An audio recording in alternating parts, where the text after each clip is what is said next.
Hello दोस्तों, आज मैं मध्यकालीन भारत से संबंधित जितने भी मुस्लिम आक्रमण हुए हैं, उसमें से सबसे प्रमुख जो भी मुस्लिम आक्रमण हुए हैं, उसकी वीडियो लेकर के आया हूँ।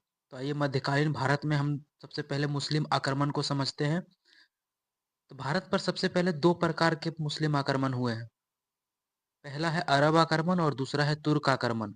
अरब आक्रमण में हम मोहम्मद बिन कासिम के बारे में समझेंगे और तुर्क आक्रमण में दो प्रकार के आक्रमण हुए हैं। पहला मोहम्मद गजनवी का शासनकाल में और दूसरा मोहम्मद गौरी। तो दोनों को हम लोग समझेंगे एक एक करके, और इसको विस्तार से हम लोग वीडियो को शुरू करेंगे और विस्तार से इसको समझने का प्रयास करेंगे। तो आइए जल्दी से हम लोग शुरू करते हैं और देखते हैं पहला मुस्लिम आक्रमण में अरब आक्रमण को। ठीक है, तो आइए देखते हैं। भारत पर अरब आक्रमण। भारत पर सबसे पहला आक्रमण जो है वो 711 ईस्वी में एक असफल प्रयास हुआ था, लेकिन 712 ईस्वी में मोहम्मद बिन कासिम ने सिंध पर सफलतापूर्वक आक्रमण किया। कब किया था? 712 ईस्वी में एक सफलतापूर्वक आक्रमण किया था, जिसके सफलता का कारण सबसे प्रमुख था तत्कालीन सिंध के शासक दाहिर की आंतरिक समस्याओं, जैसे कि प्रजा के बीच अलोकप्रियता, उसके चचेरे भाइयों में संघर्ष हो रहा था उस समय। इसी वजह से क्या हुआ, गवर्नरों के असहयोग के कारण भी उसकी स्थिति कमजोर बनी हुई थी, काफी कमजोर बनी हुई थी। इसकी यहाँ भारत के राजाओं की, जिसके वजह से जिसके वजह से मोहम्मद बिन कासिम को यहाँ पर विजय पाना काफी आसान हो गया और उन्होंने 712 ईस्वी में सफलतापूर्वक आक्रमण कर यहाँ सिंध को जीत लिया। नेक्स्ट देखते हैं, भारत पर अरब वासियों के आक्रमण का मुख्य उद्देश्य क्या था? तो उनका सबसे मुख्य उद्देश्य था यहाँ के धन दौलत को लेना और इस्लाम धर्म का प्रचार प्रसार करना, इस्लाम धर्म को विस्तार से फैलाना पूरे देश में। ठीक है, इसीलिए वो लोग इसी मकसद से भारत आए थे। मोहम्मद बिन कासिम प्रथम मुस्लिम शासक जिन्होंने जजिया कर लगाया था। इन्होंने जब भारत पर आक्रमण किया तो इन्होंने यहाँ के मुसलमानों पर जजिया कर लगा दिया, और ये एक ऐसा कर था जो गैर मुसलमानों से लिया जाता था। ठीक है, और इस कर से कुछ लोगों को मुक्त रखा गया था, जैसे कि बच्चों को मुक्त रखा गया था, बूढ़ों को मुक्त रखा गया था, औरतों को, दिव्यांगों को और ब्राह्मणों को भी मुक्त रखा गया था। बाद में क्या हुआ, जब फिरोज शाह तुगलक का शासनकाल जब आया तो उन्होंने ब्राह्मणों पर भी जजिया कर लगा दिया। ब्राह्मणों पर भी जजिया कर लगा दिया। आगे हम लोग फिरोज शाह तुगलक, जब तुगलक वंश पढ़ेंगे उसमें मैं बताऊंगा ब्राह्मणों पर जजिया कर कैसे लगाया था। फिर क्या किया, जजिया कर को अंतिम रूप से मोहम्मद शाह रंगीला ने समाप्त कर दिया था। बीच में अकबर ने भी जजिया कर पर काफी काम किया है, उसको मैं बाद में बताऊंगा। अभी बस हम लोग अरब आक्रमण पढ़ रहे हैं तो इसमें हम लोग समझेंगे। तो मोहम्मद बिन कासिम ने क्या किया था, तो 5 प्रकार के लोगों को इस कर से मुक्त रखा था। पांचों को मैंने बता दिया। अब हम लोग पढ़ेंगे नेक्स्ट भारत पर तुर्क आक्रमण। भारत पर अब तुर्क आक्रमण जो है वो 962 ईस्वी से शुरू हुआ था, क्योंकि अल्पगीन नामक एक तुर्क सरदार ने शुरू किया था। और ये कहाँ का था? ये गजनी साम्राज्य का एक शासक था। इसने गजनी साम्राज्य की स्थापना की थी। और ये कहाँ का था? ये ईरान से आया था, और अफगानिस्तान में क्या किया था? अफगानिस्तान में आके इन्होंने वहां पे गजनी साम्राज्य की स्थापना स्थापना की थी। तो आइए पढ़ते हैं अल्पगिन के बारे में। अल्पगिन का जो शासन काल है वो 962 से 977 के बीच में रहा। अल्पगिन क्या है? अल्पगिन एक तुर्क सरदार था, जिसकी राजधानी क्या है, जिसकी जिसकी दो बार हो गया, जिसकी राजधानी जो है वो गजनी थी। गजनी पर आक्रमण करके ईरान से आया था, और अफगानिस्तान में इन्होंने एक साम्राज्य की स्थापना की थी जिसका नाम गजनी था। ठीक है,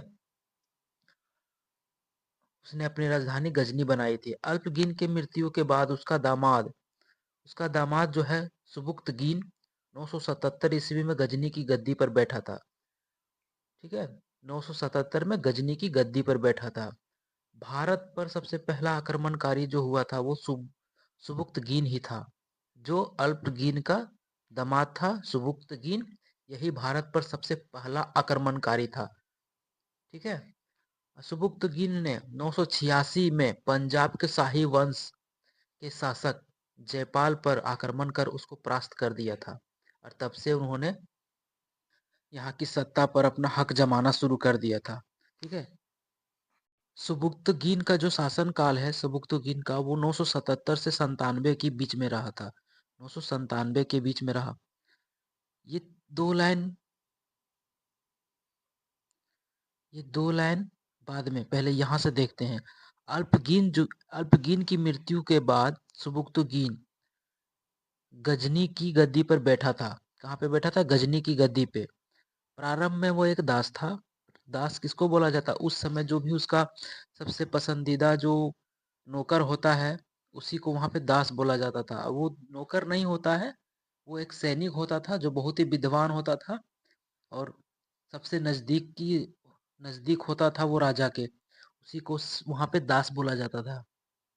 तो अल्पगीन का बहुत ही अच्छा, वो एक गुलाम था, दास था, जिसे अल्पगीन ने क्या किया था? खरीद लिया था। अपने गुलाम की प्रतिभा से वो बहुत ज्यादा आकर्षित, प्रभावित होकर अल्पगीन ने क्या किया? उसे अपना दामाद बना लिया था। उसकी प्रतिभा से प्रभावित होकर, और अमीर उल उमरा की उपाधि से उसे सम्मानित भी किया था। किससे? अमीर उल उमरा। एग्जाम में पूछा जा सकता है, याद रखिएगा।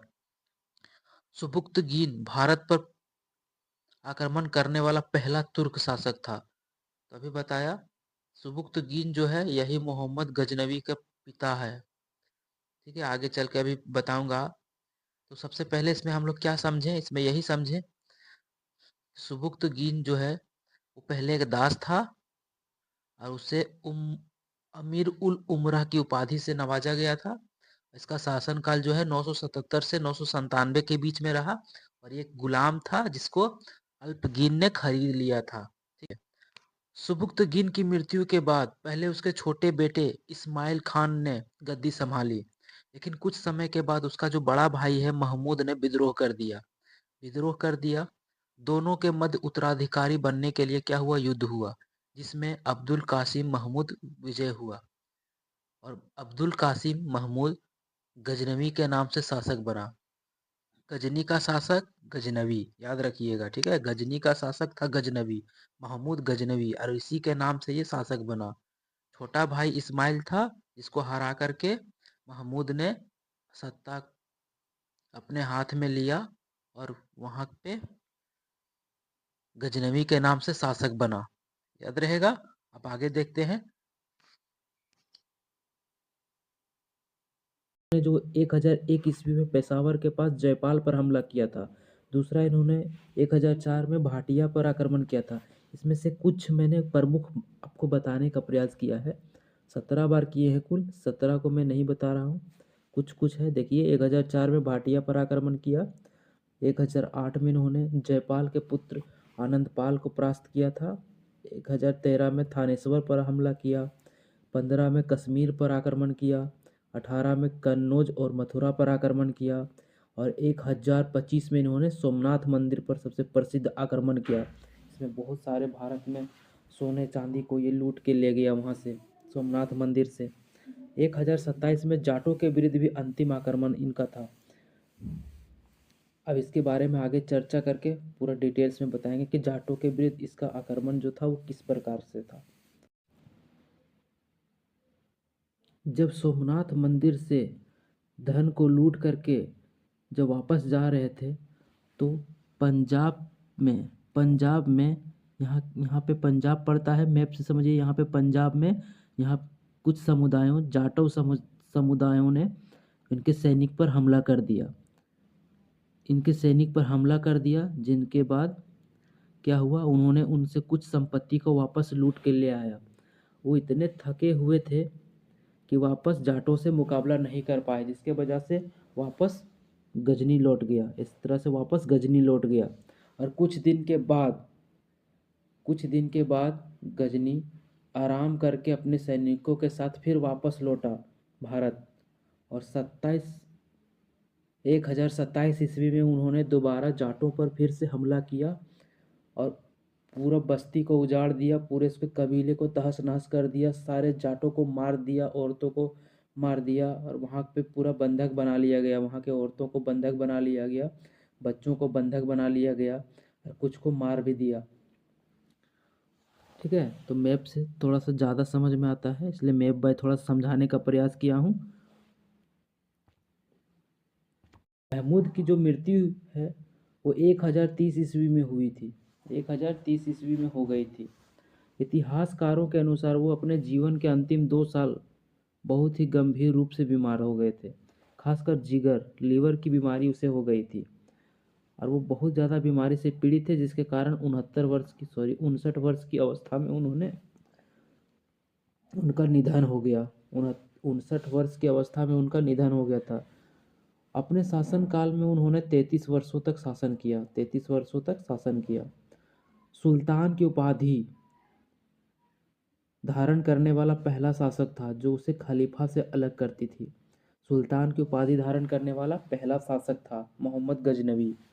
ठीक है, गजनी को क्रूर लुटेरों और मंदिरों को तोड़ने वाले शासक के रूप में मोहम्मद गजनवी को याद किया जाता है। अभी बोले ना, भारत में बहुत सारे समुदाय ऐसे हैं जो मोहम्मद गजनवी से बहुत ज़्यादा नफरत करते हैं, क्योंकि वो मंदिर को तोड़ने वाला एक क्रूर शासक था। यहाँ के धन संपत्ति को, बहुत ज़्यादा धन संपत्ति को वो लूट के अपने देश ले गया मोहम्मद गजनवी। ठीक है, बहुत ही क्रूर शासक था। यहाँ मोहम्मद गजनवी का जो शासनकाल है वो समाप्त होता है। अब इसके बाद हम लोग तुर्क आक्रमण में देखेंगे मोहम्मद गोरी का शासनकाल अब हम लोग देखते हैं।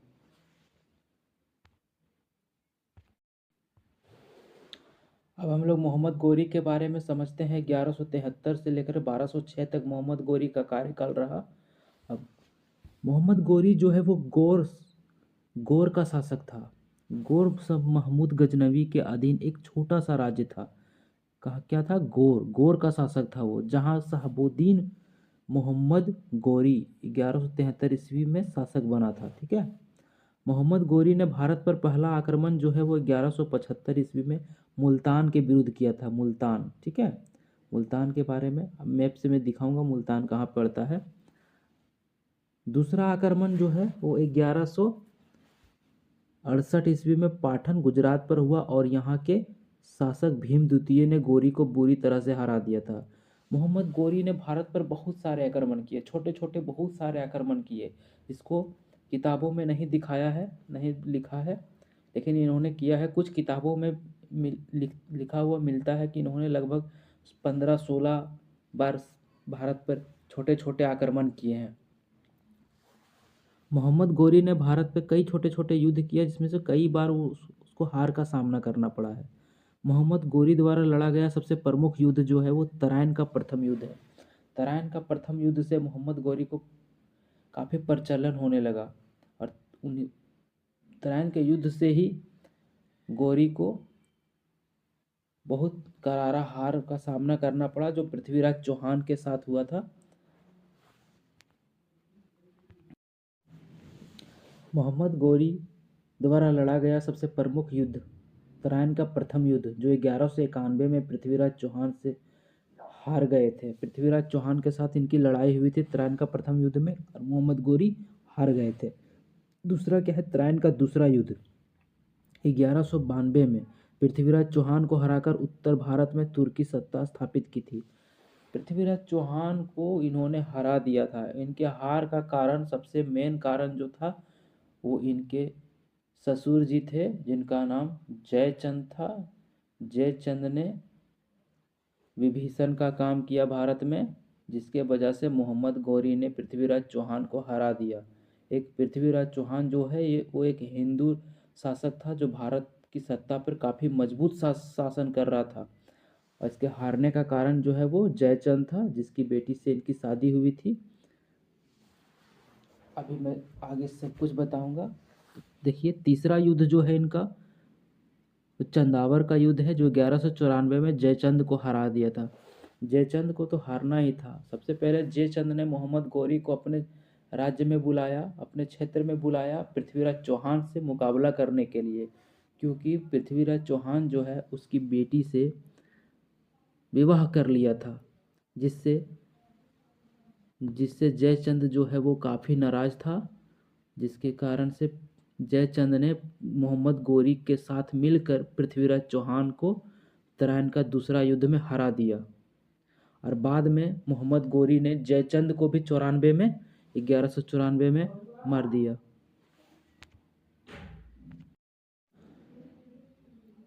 जयचंद को हरा दिया था चंदावर के युद्ध में 1194 में मोहम्मद गोरी ने। हारना तो निश्चित था, क्योंकि जयचंद जो है इन्होंने सांप को पाल रखा था जो मोहम्मद गोरी था। उन्होंने पृथ्वीराज चौहान को पहले हराया और बाद में इन्होंने भारत पर अपनी सत्ता जमाने के लिए जयचंद को भी मार दिया। जयचंद की जो बेटी थी संयोगिता, उसके साथ पृथ्वीराज चौहान की शादी हुई थी, विवाह हुआ था, जिससे जयचंद जो है बहुत नाराज था। इसी के गुस्से में आकर मोहम्मद गोरी को उन्होंने न्योता दिया भारत पे युद्ध लड़ने के लिए पृथ्वीराज चौहान से, क्योंकि पृथ्वीराज चौहान ने उसे तराइन का प्रथम युद्ध में उसे बुरी तरह से हरा दिया था, जिसका बदला लेने के लिए मोहम्मद गोरी ने फिर से तराइन का दूसरा युद्ध किया, जिसमें उसका साथ जयचंद ने दिया, और इसी के कारण से वो हार गया पृथ्वीराज चौहान। जयचंद को हराकर अपनी सत्ता अपने गुलाम सेनापति को सौंपते हुए मोहम्मद गोरी अपने प्रदेश वापस लौट गया। 15 मार्च 1206 ईस्वी को मोहम्मद गोरी की मृत्यु कर दी गई, हत्या कर दी गई। ठीक है, उसकी मृत्यु हो गई, जिसकी हत्या कर दी गई। यहीं से गुलाम वंश की शुरुआत होती है। वो अपने गुलाम सेनापति, जिनका नाम कुतुबुद्दीन ऐबक था, उसको उन्होंने सत्ता को सौंप दिया था और भारत भेज दिया था सत्ता को संभालने के लिए। यहीं से गुलाम वंश की शुरुआत होती है। आगे हम अगला जो वीडियो लेके आएंगे उसमें गुलाम वंश के बारे में पूरा विस्तार से बताएंगे। अगर ये वीडियो आपको पसंद लगी होगी तो एक लाइक कर दीजिएगा और चैनल को सब्सक्राइब कर दीजिएगा। धन्यवाद।